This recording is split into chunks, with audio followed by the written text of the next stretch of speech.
We are in a series on prayer right now, and as a church, we're going through this book called Draw the Circle by Mark Batterson. And I want to encourage you that if you haven't gotten this book yet, or you're new, and you're like, hey, I'm interested in that, we're doing a 40-day of prayer, but if you haven't jumped in yet for whatever reason, your 40-day of prayer can start at any time. So feel free to go online and get this Draw the Circle book. It's been a great guide. I don't know how you feel about this book. Some people may really enjoy it. Some people might not agree with everything in it. And it made me think, as I was thinking about that, it kind of reminds me of my dad. My mom and dad used to have a very old Ford station wagon. And it was so old and so run down that my dad put a bumper sticker on the back that said, if this was a horse, I'd have to shoot it. And so I really loved riding in that vehicle with my dad because I loved spending time with my dad. My sister, on the other hand, was so embarrassed by the vehicle that she would have my dad drop her off a block away so that no one would see her showing up in this vehicle. And that kind of reminds me of this book. You may like this book, you may not like this book, but it is a vehicle to get us where we're wanting to go as a church, as a congregation, to get into prayer and to become closer with the Lord. And so that's the purpose of that. Also want to remind you, on our back wall here, we have the gigantic circle. If you haven't had an opportunity to write something that you are praying about yet on that circle and put it inside the circle, there's plenty of room left. Also, you'll notice that there's some circles outside the big circle. Those are answers to prayer. And so when you receive an answer to anything that you're praying, feel free to write the answer, put it on the outside, and then take that string and put it from the prayer to the answer. But one other thing I wanted to mention is that for some of us, some of the things that we're praying about are really big deals. They might take a lifetime or half a lifetime to see accomplished. And so if you have received any answer to prayer, I encourage you to write that down, because any answer is still an answer, right? So write that down and put it on the outside, and encourages our faith as we get to do that. Also want to remind you that we as a church corporately are praying a scripture together. It is Acts chapter 2, verses 46 through 50. And it talks about how the early church, how they met in homes together, they fellowshiped together, broke bread together, and that God's favor was upon them. And that every day, there were numbers added to their group every day. And that's a prayer that we're praying. And so Mark encouraged us when we first started this to set a timer on your phone at 2:46, 47, 48, or 49, 50, whichever one you want. And then that is a reminder to pray. Now, I did get a text from one of the ladies in our church the very next day after Mark told us this. And she said, you know what?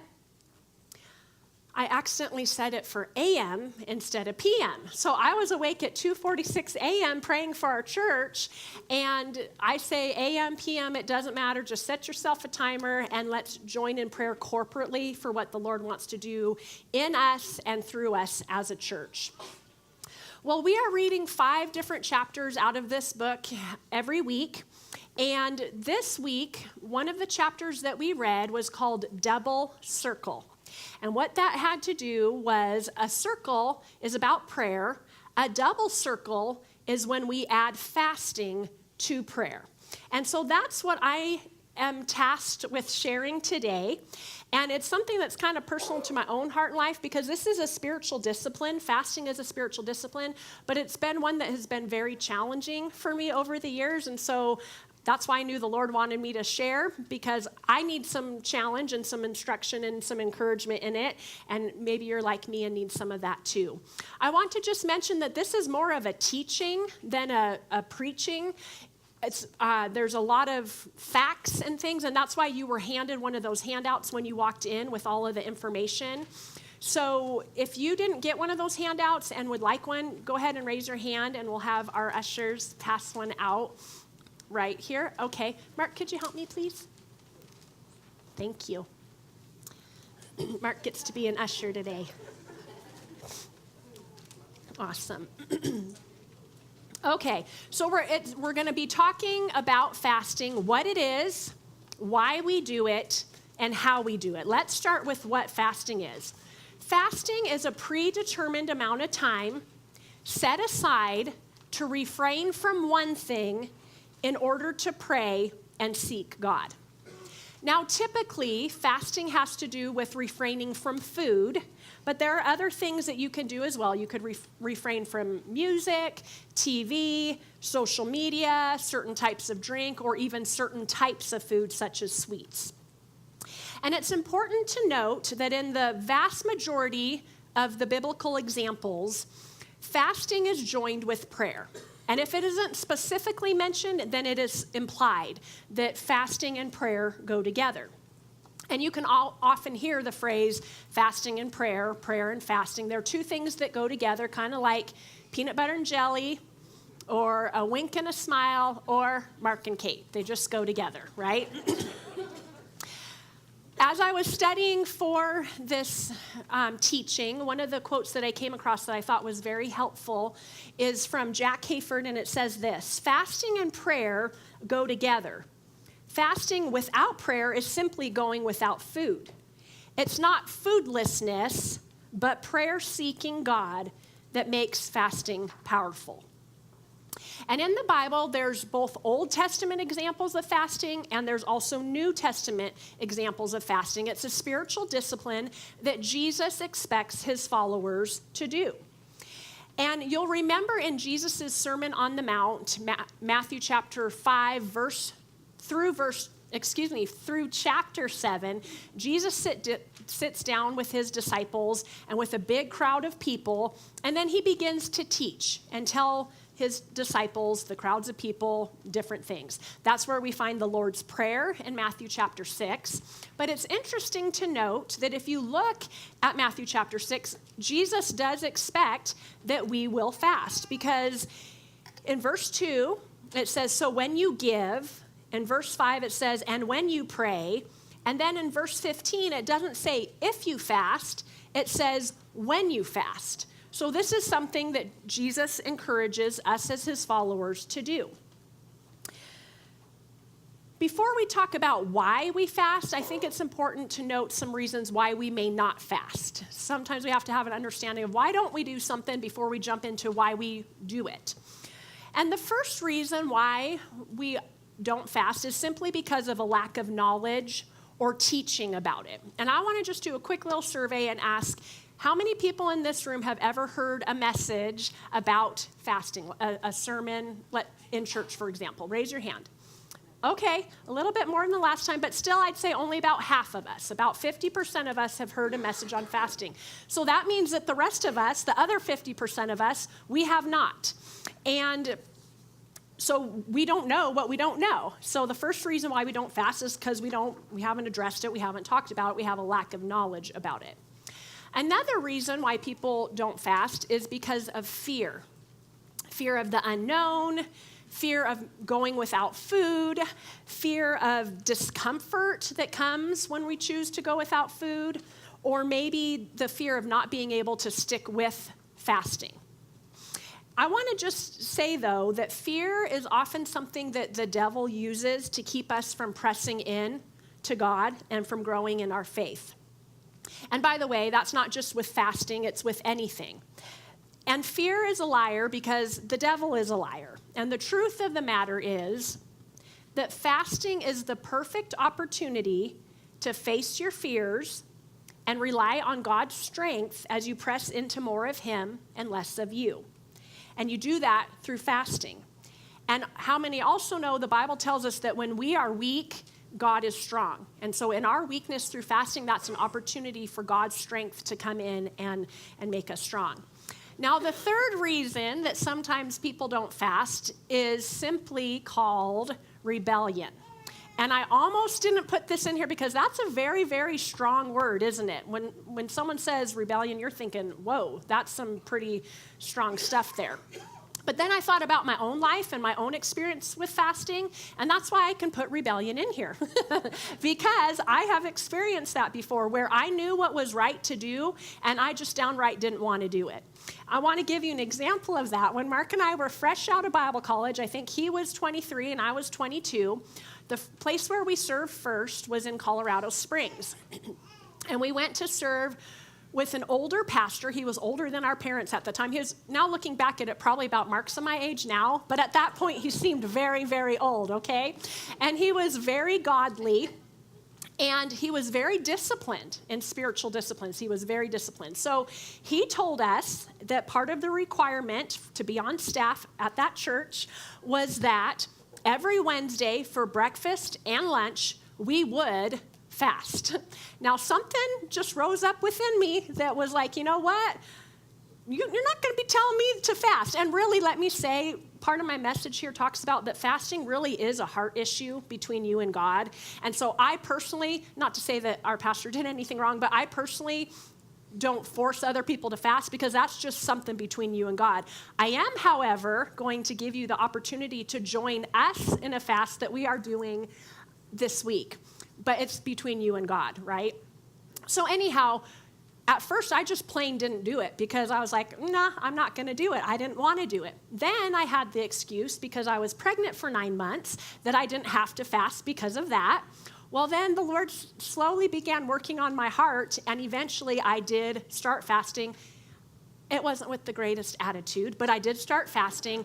Then the Lord finally did a whole number on my heart, and I was able to fast with a good heart. And that was only because of the Lord and how he keeps working on us. And how many of you are thankful that the Lord just keeps working on you, just tenderly, over and over, little by little? And where would we be without that? Well, Matthew chapter 26, verse 41, Jesus says, in regards to prayer, but it's a true statement, the spirit is willing, but the flesh is weak. And truer words have never been spoken, especially in regards to fasting. You might have a spirit that wants to fast, but your flesh is weak. But here's what happens when you do fast. It allows your spirit to grow stronger and stronger, and your flesh to grow weaker and weaker. And that's part of what the Christian life is all about, is allowing our spirit to connect with God's spirit and for our spirit to become strong and our flesh to become weak. So those are some of the reasons why we don't fast. Now let's talk about why we do. The first reason why we fast is because Jesus did it. Remember that old saying, WWJD, what would Jesus do? Well, Jesus would fast, and in fact, he did fast. All three Gospels, Matthew, Mark, and Luke, those three Gospels, have an instance, a narrative of Jesus fasting. In Matthew 4, verse 2, it says, after fasting 40 days and 40 nights, he was hungry. I bet he was, right? After he's been fasting, though, then he gets tempted or tested by the devil. Thankfully, he persevered, passed the test, and then at the end of the fasting narrative, in Luke's account, in chapter Luke 4, verse 14, it says, Jesus returned to Galilee in the power of the Spirit, and news about him spread through the whole countryside. Well, through fasting, Jesus, fully human, yet fully God, deprived his flesh so that he could have more of God's Spirit operating in his life. And that's really what fasting is all about. Fasting declares, I want less of me, and more of him. It's an emptying of yourself and a filling of God. So I have a question for us. If Jesus, fully human, yet fully God, saw the value in fasting, then maybe there's some benefit and value in fasting for you and me as fully human, yet fully human, right? We have nothing but humanness besides the righteousness of Christ that's in us. But if it was a value for Jesus to fast and he was fully God yet fully human, there's some value for you and I as well, being fully human. It allows God's Spirit to operate in our lives. So there's many biblical examples of people who chose to fast, like I mentioned, in the Old Testament and also in the New Testament. And as I studied these different instances of fasting in the scripture, there's many different reasons why people fasted, but I was able to see three common reasons why people fasted, and I thought those three things would be meaningful to you and I in the day and age which we live in. The first reason why people fasted was out of devotion to Christ or to God. The second reason is because they wanted direction. And then the third reason is for deliverance, and we're going to talk about each one of those. The first one I want to talk about is devotion. And I'd like to read to you Luke chapter 2, verses 36 through 37. It says this. There was also a prophetess, Anna, the daughter of Phanuel of the tribe of Asher. She was very old. She had lived with her husband 7 years after her marriage, and then was a widow until she was 84. She never left the temple, but worshiped night and day, fasting and praying. So that's an example of a woman who was fasting because she was devoted to God. In her heart, the scripture says she was a widow after only being married for 7 years.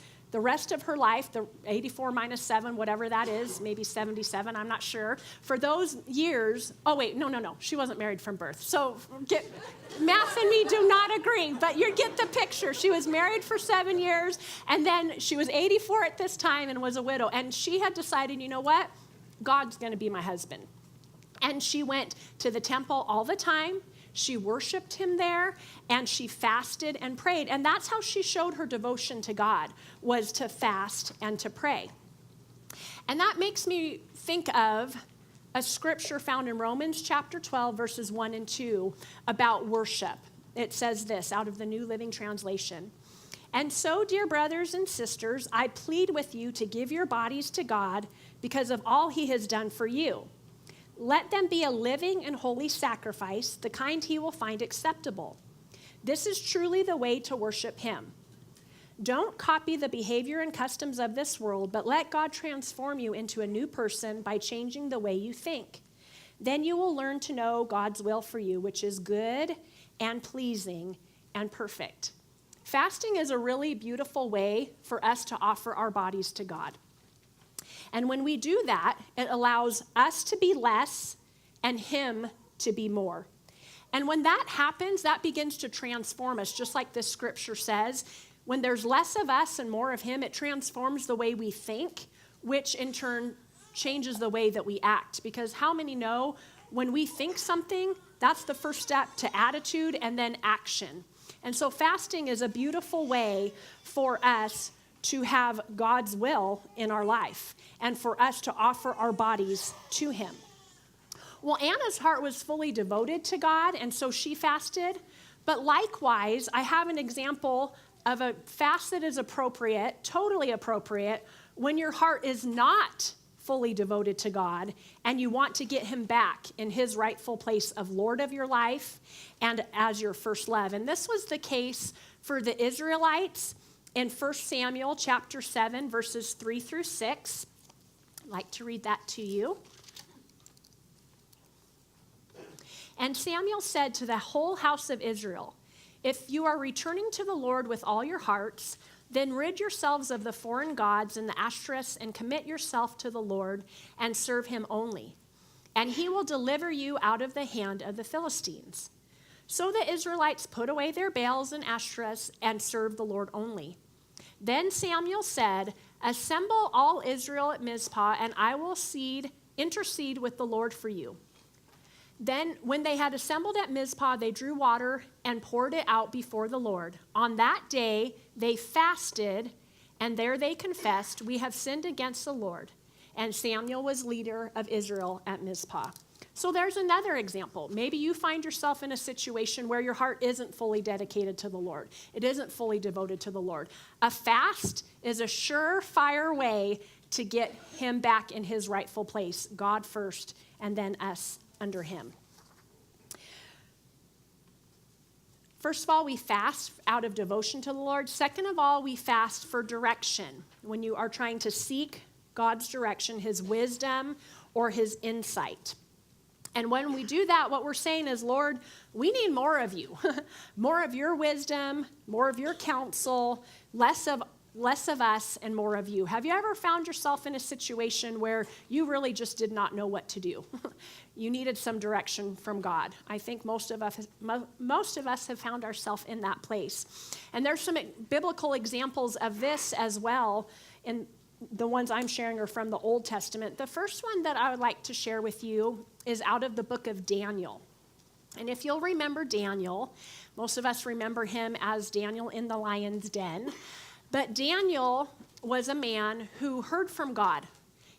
God spoke to him, gave him visions. He had great insight and understanding. Well, in this time that I'm going to read to you out of Daniel chapter 9, Daniel was seeking God because he knew the deliverance of Israel was coming. And he had some insight from God, but he was desiring more insight from God. And so this is what it says that he did. Daniel 9, verse 3. So I directed my attention to the Lord God to seek him by prayer and supplications with fasting and sackcloth and ashes. And then I'd like to read to you, after Daniel prayed, I'd like to read to you the answer that he received. This is after his time of prayer and fasting. While I was speaking and praying, confessing my sin and sin of the people Israel, and making my request to the Lord my God for his holy hill, while I was still in prayer, Gabriel, who was an angel, the man I had seen in the earlier vision, came to me in swift flight about the time of the evening sacrifice. He instructed me and said to me, Daniel, I have now come to give you insight and understanding. As soon as you began to pray, an answer was given, which I have come to tell you. Now, isn't that awesome that Daniel took some time through prayer and fasting to seek the Lord, and then we see that God gave him an answer. God sent a messenger from heaven to come and give him the answer. And the thing that I love about that is you and I serve a God who says in his word, seek me and you will find me. Aren't you grateful that we don't have to play hide and seek with God?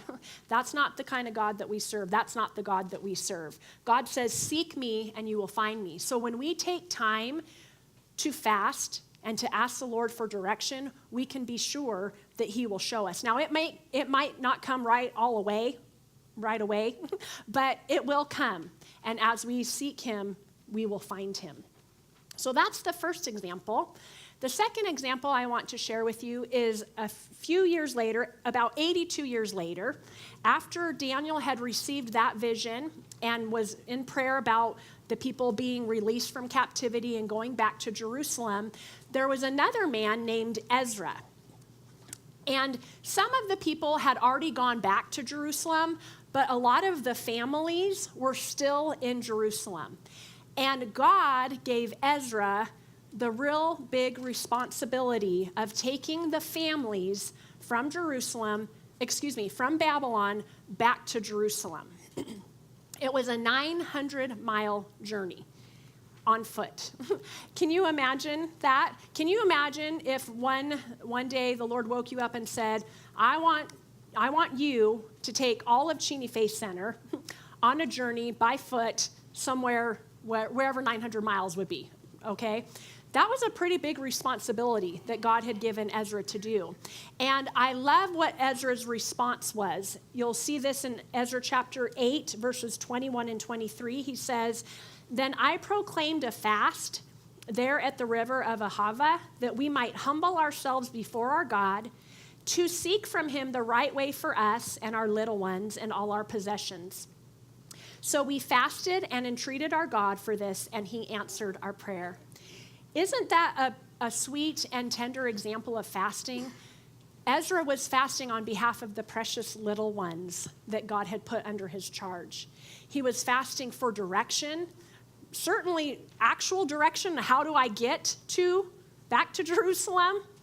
But also, he's asking for God's provision and spiritual direction to lead these little children, to lead the whole nation of Israel back to the place where God was calling them. And so that's a really beautiful picture of fasting for direction. I want to share an example from my own life and from Mark's life about fasting. This has been the most significant fasting experience that he and I had had. The year was 2004, so about 14 plus years ago. And Mark and I were serving at a church in Klamath Falls, and we loved serving there. We were serving under a lead pastor, and in both Mark's and my prayer time, we both were sensing that God was calling us to leave the safety and security of Klamath Falls and to go be lead pastors at somewhere where we didn't know what it would be. So we went and spoke with our Pastor Scott and just said, Pastor Scott, this is what we sense that God's calling us to do. Will you join us in prayer? We're going to pray. And we thought, naively, that just because God had directed us that it was time to go, that this was going to be a real quick and easy process. Remember that, Mark? So we put our house on sale, for sale. Our next door neighbor purchased our house and graciously told us that we could still live there. Well, the months went on, and we had no opportunity to go anywhere. We took a couple different trips, talked with a couple different places that needed a pastor, but it was not a good fit. It was just not the right time. So we decided, well, we need to double circle this. Instead of just praying, we need to add a fast to this prayer. So we decided, we prayed, asked the Lord, and both were in agreement that we would fast sweets until we found the place that God had for us. Well, instead of things getting better or more encouraging, they seemed to get a little bit more discouraging because this went on for several months. And I remember my birthday's in the summer, and we were fasting sweets. So on that birthday, Mark handed me a nectarine with a candle in it for my birthday. And we're still fasting, we're still seeking God into the new year. And then shortly after the new year, our pastor, we had been in this situation for months at this point, probably 6 or 7 months. Our pastor took us aside and he said, you know what, guys? I'm really in agreement with you that God has a place for you to go. Maybe it's just not the right time yet.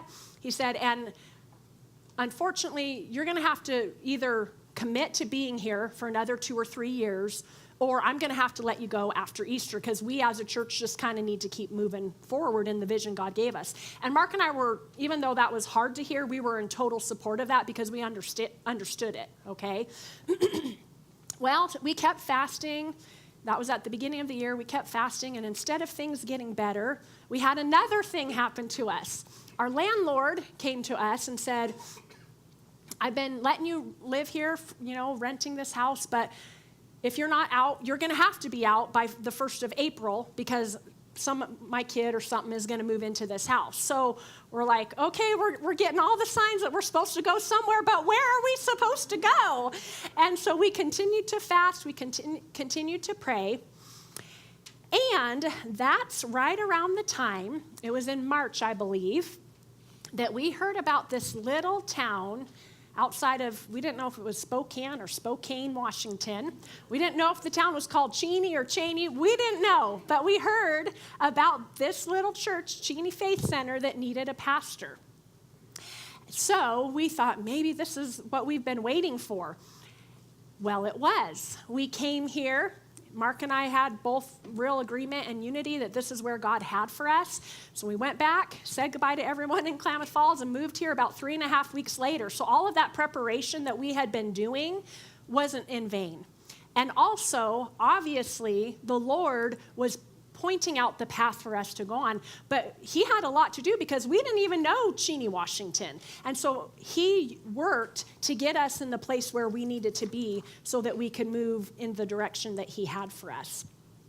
And that was a really great lesson for Mark and I, not only in fasting, but also just in trust as well. That was a really big trust builder for us. And what about you? There may be seasons in your life, you may be in a season right now where you need to have direction for a job or maybe in a relationship. Maybe you're thinking about moving somewhere. And if you're in one of those seasons and you need direction from God, perhaps a fast is in order for you as well. So we can fast out of devotion to Christ. We can fast for direction. And then thirdly, I want to share about fasting for deliverance. Now, that word deliverance just means to be rescued or set free. To be rescued or set free, that's what deliverance means. And maybe you need to be fasting for deliverance for yourself or for someone else that you may know. I have 2 examples of that I would like to share. One's in the Old Testament and one is in the New Testament. The first one is in the Old Testament book of Esther. Now, historically, Esther, remember when I shared about Daniel and then I shared about Ezra? In between Daniel and Ezra was Esther. Esther is a woman who became queen. She was a Jew, and she had a relative named Mordecai.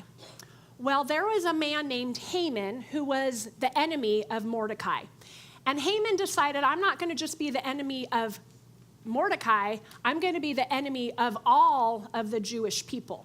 And so he made it his job and his goal to completely annihilate all of the Jewish people there in that kingdom.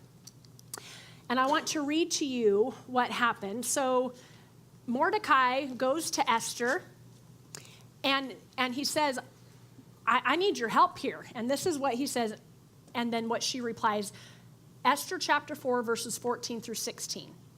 This is Mordecai. If you remain silent at this time, relief and deliverance for the Jews will arise from another place, but you and your father's family will perish. And who knows that you have come to royal position for such a time as this? Then Esther sent this reply to Mordecai. Go gather together all the Jews who are in Susa and fast for me. Do not eat or drink for 3 days, night or day. I and my maids will fast as you do. When this is done, I will go to the king, even though it is against the law, and if I perish, I perish. Esther called a time of fasting for deliverance, for God's people to be set free. And it's interesting to me, if Esther hadn't fasted for deliverance, Ezra wouldn't be fasting for direction, because all of those people would have been wiped out. There would be no little ones to take into Jerusalem, back to the promised land. I want to suggest to you today, especially to those of you who are parents and or grandparents, it could be that God is asking you to fast for deliverance for one of your children so that in the future they can fast for direction. And isn't that a wonderful thing about the spiritual heritage we have? Oftentimes the Lord asks us to do things that are of benefit for someone else. And so that's what happened in the Old Testament book of Esther. The next one I want to share with you is in the New Testament. And this is an example of those that Jesus rescues and sets free. That's why Jesus came, was to rescue and set people free. In one such instance, he had told his disciples, you're going to do the same things I do. You're going to go preach, you're going to heal, you're going to cast demons out of people. In one instance, the disciples went and tried to cast a demon out of a young man who was demon-possessed, and they couldn't do it. And so they brought the young man to Jesus, and Jesus prayed and cast the demon out. Let me read to you Mark 9, verses 28 through 29, which says, afterwards, when Jesus arrived at the house, his disciples asked him in private, why couldn't we cast out the demon? And he answered them, this type of powerful spirit can only be cast out by fasting and prayer. I love the footnote at the end of this verse in my Bible here that says, our lives must be saturated with the presence of God through prayer and fasting in order to conquer the evil that is in the world and hiding in the hearts of mankind. So again, this example shows us that fasting declares, I want less of me and more of him. In my ability, I can't rescue or set anyone free, and neither can you. That's not within our ability to rescue anyone or set anyone free. But God's power is so strong that it can deliver, it can rescue, and it can set free any person, any situation, or any circumstance. And someone needs to hear that this morning, because that's the hope that we have in Christ. When we fast for deliverance, what we are doing is we're inviting the rescuing power of Jesus into the situation that we're contending for. Mark, at our prayer time, mentioned about the fires and the shootings. How many of us are heartsick over the violence and over the natural disasters that are taking place in our country, in our towns? Maybe it's time for us to fast on behalf of our country and on behalf of our nation, just like these other people in the Bible did. Maybe the Lord is calling you and I to do that as well. So we've talked about what it is and why we do it. Now I want to talk about a few things practically of how we fast. Because we may have these examples, but it might be, okay, yeah, I agree with all that, but how do I practically do that today? So that's what I would like to share in closing, is how we do it. It's a good idea when you choose to fast, or I should say when the Holy Spirit chooses you to fast, that you choose a start date and also an end date. And I use Mark's as my example for that. You know, he and I were very zealous when we just said, we're going to fast until God leads us somewhere. And that's fine, but that was really rather open-ended. I'd like to suggest that it's better to have a start and end date. Like maybe if Mark and I would have said, we're going to fast for a month and see what the Lord does, and then we're going to reevaluate and go from there. I think it's a great idea that we have a starting date and an ending date, and then we continue to evaluate with the Holy Spirit, because maybe the Holy Spirit is releasing us from a fast, but because we've said we're going to fast, we do it, you know. And so a start date and an end date, then with some reevaluation, is a really good idea. Another thing is to decide what you're going to fast from. Now, remember, we talked about that there's different things that you can fast. Primarily in the scripture, it talks about fasting from food. But there's other things that we can fast from. And maybe you would fast from social media or from TV or music or something like that, anything like that. It's important to keep in mind health restrictions, because there's several of us here in the room that aren't able to fast for food for whatever reason. I heard of a pastor once who believed so much in fasting that he called his church to fast on a regular basis, but he personally wasn't able to fast because he was a diabetic. And so he said, during those seasons, I've learned how to stay in the spirit of a fast without specifically fasting food. Now, let me just say, though, I'm going to say this is my experience. For me personally, we're getting ready to do a day of fasting that I'm going to tell you about here in a few minutes.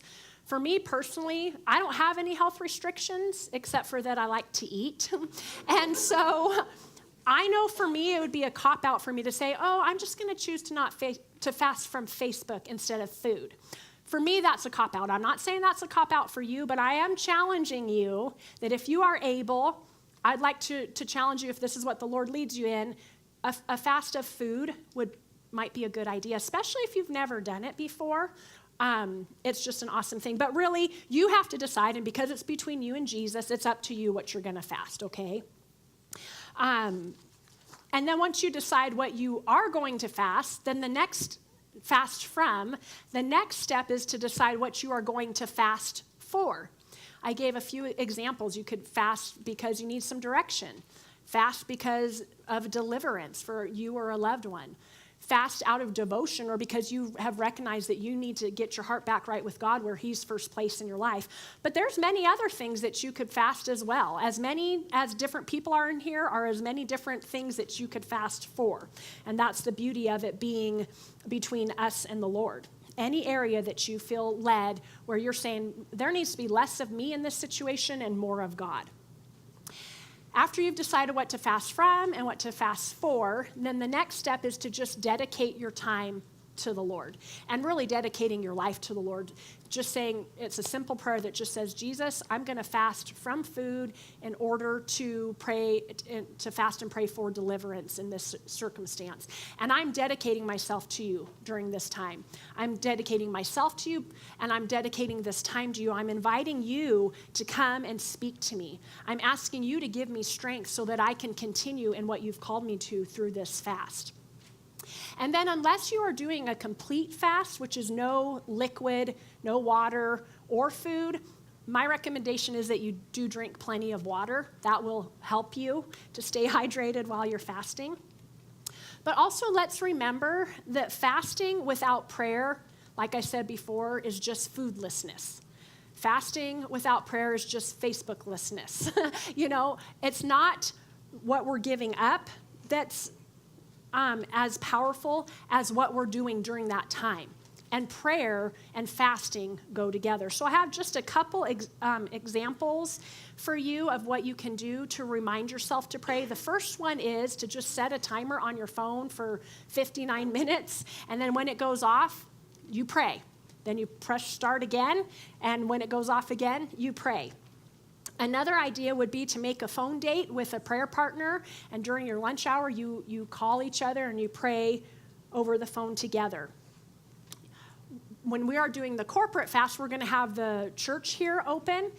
we invite you to come here on your way to work or at any break you get, especially if you live in this area. Come here and be in the sanctuary and pray.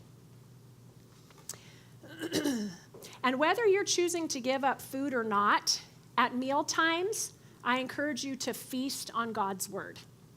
The Bible says in Deuteronomy 8:3, people do not live by bread alone, rather we live by every word that comes from the mouth of the Lord. Also, Psalm 119, verse 103 says, how sweet are your words to my taste. They are sweeter than honey. God's word is meant to be consumed. Just like we eat food for our physical strength and sustenance, we eat, chew, read God's word for our spiritual sustenance. And when we're trying to fill ourselves with more of God, a great way to do that is to get his word inside our hearts and in our spirits. Another thing that we can do is expect some spiritual and or physical opposition. Some physical symptoms of fasting are things like headache, fatigue, weakness, irritability, also known as being hangry. That's a real thing. Don't be alarmed when that happens, and don't say, oh, that just means I got to eat. No, we're going to press through, right? We're going to press through. Also, we shouldn't be surprised if we experience spiritual attacks. Maybe some temptation that causes you to be frustrated or want to give up. Prayer and fasting are a very powerful thing because we're making a deliberate effort to bring God's kingdom and power to earth. We're saying we want your kingdom, God, to invade my kingdom, to invade the kingdom here in the earth. And of course, there's going to be some spiritual opposition because there's another kingdom, the kingdom of the devil, that doesn't want the kingdom of God coming more into this earth. And so you shouldn't be surprised if you face some spiritual opposition. This happened to me even this week as I was preparing this message, and I noticed, wait a second here, I'm facing some spiritual opposition. Let me encourage you three things you can do during that time. The first one is, in Ephesians 6, it tells us to put on the armor of God, especially when we come up against opposition, spiritual opposition. And that's why it's really great to know what the pieces of the armor of God are, because when this was happening, I was not in a place where I could pull up my phone or get my Bible to find out what the pieces of the spiritual armor are, but thankfully I had learned them. And so in my head and to God, I was praying, Lord, I put on the helmet of salvation, I put on the breastplate of righteousness, put up the shield of faith, the belt of truth, the shoes of peace, and the sword of the Spirit. And I just took some time to arm myself against spiritual attack. Also in Ephesians chapter 6, at the end of that part about the spiritual armor, it talks about praying in the Spirit. And if you have a prayer language or speak in tongues, that's a great opportunity for you to be praying and to get your spirit stronger and allow yourself to be resistant against that attack. And then the third thing that we do is we just stand firm. We just say, you know what? This is what I'm doing. An enemy, you can try to come against me, but I'm standing firm in what I know God has called me to do. So you might as well go mess with someone else. So that is something that we should not be surprised about when we have spiritual or physical opposition. The final thing that I want to say, just in closing, about how we fast, the most important thing is that we do it with the right heart. And I'd like to share with you Matthew chapter 6, verses 16 through 18. Out of the New Living Translation, it says, and when you fast, don't make it obvious as the hypocrites do, for they try to look miserable and disheveled so people will admire them for their fasting. I tell you the truth, that is the only reward they will ever get. But when you fast, comb your hair and wash your face. Then no one will notice that you are fasting except your Father who knows what you do in private. And your Father who sees everything will reward you. And how many know that fasting isn't really about food? It's about our heart. We don't fast for show. We don't fast to show others how spiritual we are. We don't walk around all bent over with hunger pangs and someone says, what's wrong, Kate? Oh, don't worry about me. I'm just fasting for Jesus. That's not the point here in any way, shape, or form. It's a secret thing between us and the Lord. We empty ourselves to be filled with him. We say, we want less of us, Lord, and more of you in our lives. But Jesus tells us here in Matthew chapter 6 that there's an added benefit of fasting. And that is because of God's grace and kindness, it says that he will reward you. Now, we don't know what that reward is or how he does it. That's up to Jesus. But the fact of the matter is, our part is the fasting, his part is the reward. And that's just an added benefit of us saying, Lord, I want more of you. And maybe that is the reward. That probably is a big part of it. We do get more of him. We're saying we want more of him. The reward is, yes, we will get more of him. So in order to make these 40 days of prayer meaningful, as a staff, we've tried to incorporate different things that we could do to make this a really meaningful spiritual experience. And one of the things that we've done is tonight we're going to have a time of prayer and worship to go along with our 40 days of prayer. But then we also thought it would be wonderful to have an opportunity for us to fast together.